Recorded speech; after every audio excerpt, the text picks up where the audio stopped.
اللہ کے نبی سے پوچھا گیا یا رسول اللہ مسلمان آپ کا امتی کنجوس ہو سکتا ہے؟ کہاں ہو سکتا ہے؟ آپ کا امتی مسلمان بزدل ہو سکتا ہے؟ کہاں ہو سکتا ہے؟ یا رسول اللہ مسلمان آپ کا امتی جھوٹ بول سکتا ہے؟ کہا نہیں، جھوٹ نہیں بول سکتا، جھوٹ نہیں بول سکتا۔ آپ نے فرمایا میرا امتی ہر عیب کر سکتا ہے، دو کام نہیں کرے گا، اگر میرا ہے تو دو نہیں کرے گا، ایک جھوٹ نہیں بولے گا، ایک دھوکہ نہیں دے گا۔ اگر وہ جھوٹ اور دھوکے والا ہے تو میری امت سے خارج ہو گیا ہے۔ نماز چھوڑنے سے نہیں کہا میری امت سے خارج ہو گیا، روزہ چھوڑنے پر نہیں کہا میری امت سے خارج ہو گیا، زکوٰۃ چھوڑنے پر نہیں فرمایا میری امت سے خارج ہو گیا، شراب پینے پر نہیں فرمایا میری امت سے خارج ہو گیا، زنا کرنے پر نہیں فرمایا میری امت سے خارج ہو گیا، حج چھوڑنے پر نہیں فرمایا میری امت سے خارج ہو گیا، جھوٹ اور دھوکے پر فرمایا میری امت سے خارج ہو گیا۔ من غش فلیس منا، جس نے کسی کو دھوکہ دیا میری امت میں سے نہیں۔ جھوٹ بولنے والا، دھوکہ دینے والا، وہ میری امت سے نکل گیا ہے۔ تو مجھے واقعی کہہ رہا ہے 16 کروڑ میں 16 آدمی ڈھونڈنا مشکل ہو رہا ہے۔ اس معاشرے میں ظلم چلتا ہے، اس معاشرے میں جھوٹ چلتا ہے، اس معاشرے میں خیانت چلتی ہے، دھوکہ، فراڈ، فریب چلتا ہے، اس معاشرے کے لیے ذلیل ہونا طے کر دیا جاتا ہے۔ جب قوموں میں ظلم آ جاتا ہے، خیانت آ جاتی ہے، جھوٹ آ جاتا ہے، ریڑھی والے کو کون جھوٹ بلوا رہا ہے؟ کس کی سازش سے یہ جھوٹ بول رہا ہے؟ کس کی سازش سے نوجوان ماں باپ کی نافرمانی کر رہا ہے؟ کس نے سازش کی ہے کہ ماں کی ذرا سی ڈانٹ پر بیٹا اچھل کے وہ جاتا ہے؟ کس نے یہ سازش کی ہے باپ کی تھوڑی سی آنکھیں دکھانے پر بیٹا گریبان پکڑنے کو آ جاتا ہے؟ میں نے اپنے کانوں سے سنا ایک بچی ماں کو کہہ رہی تھی بھوک نہیں، بھوک نہیں، اور اس کی ماں کے بڑے بڑے آنسو ایسے گر رہے تھے۔ یہ کس کی سازش ہے؟ سچائی نکل گئی،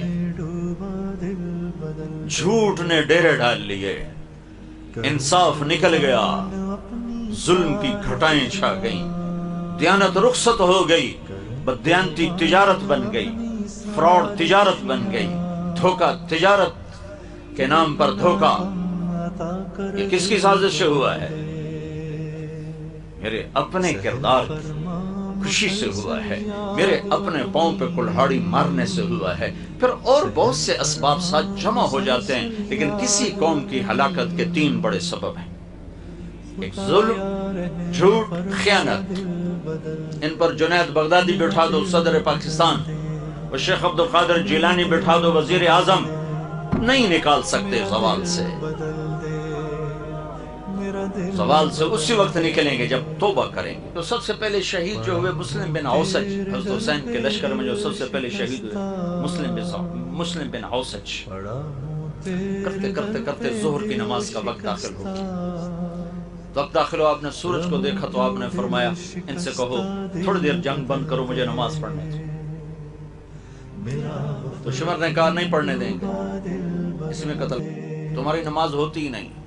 تو حبیب بن مظاہر نے کہا لعنت ہو تم پر، نماز رسول کی نہیں ہوتی اور تمہاری ہوتی ہے۔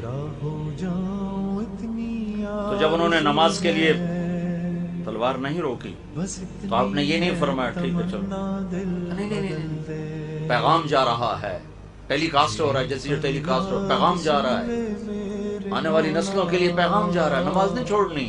زیر خنجر میں یہ پیغام سنایا ہم نے، یہ پیغام دینا فاسٹ والوں کو جو کلاس کے پیچھے نماز چھوڑ دیتے ہیں، جو کیفیٹیریا پہ بیٹھے بیٹھے نماز چھوڑ دیتے ہیں، سوتے سوتے نماز چھوڑ رہے ہیں۔ پیغام دینا ہے کیا؟ کہ آدھے نماز پڑھو آدھے جنگ کرو۔ پیچھے رہ کے آ گیا تھا، 10-15 تو شہید ہو چکے تھے، تو جو باقی بچ گئے تھے ان میں سے آدھوں کو نماز پہ کھڑا کر دیا۔ نہ پڑھتے، میں نے پہلے نہیں سنایا اللہ کے نبی نے کہا میں آ چکا ہوں تمہیں لینے کے لیے، اسی کے لیے تو نماز پڑھی جا رہی ہے۔ کہ نہیں، صرف جنت کے لیے نہیں نماز پڑھی جاتی، اللہ کی خوشنودی کے لیے سجدہ کیا جاتا ہے۔ جنت بعد کی چیز ہے، اللہ پہلے ہے۔ اللہ تجھے پسند ہے سجدہ کرنا، میں کر رہا ہوں، جنت دینا نہ دینا تیری مرضی، تیرے سامنے سر جھکانا میرا کام ہے، میرا کام ہے۔ تیرے سامنے ماتھا ٹیکنا میرا کام ہے. تو اگر صرف جنت کا سودا ہوتا تو نہ پڑھتے. جنت کا نہیں، میرے رب کی پسندیدہ چیز ہے سجدے میں دیکھنا اپنے بندے. تو نے اپنے نبی کو پیغام دیا، تیری امت کے بارے میں تجھے راضی کر. ہم بھی تو امتی ہیں نا یار، اور تو سارے ٹائٹل چھین چکے ہیں.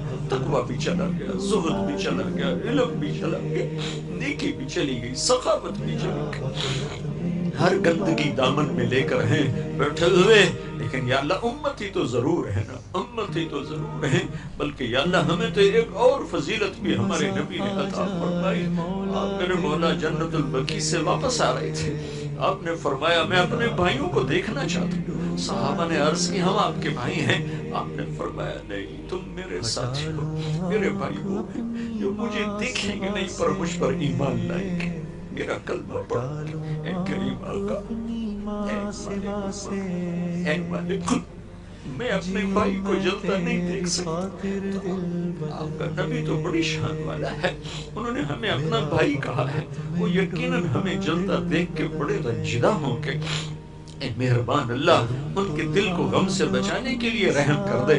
یہ رات کب ختم ہوگی جو 300 سال لمبی ہو گئی؟ کبھی سمت کب ہم امن والی زندگی دیکھیں گے؟ کب ہم امن والی زندگی دیکھیں گے؟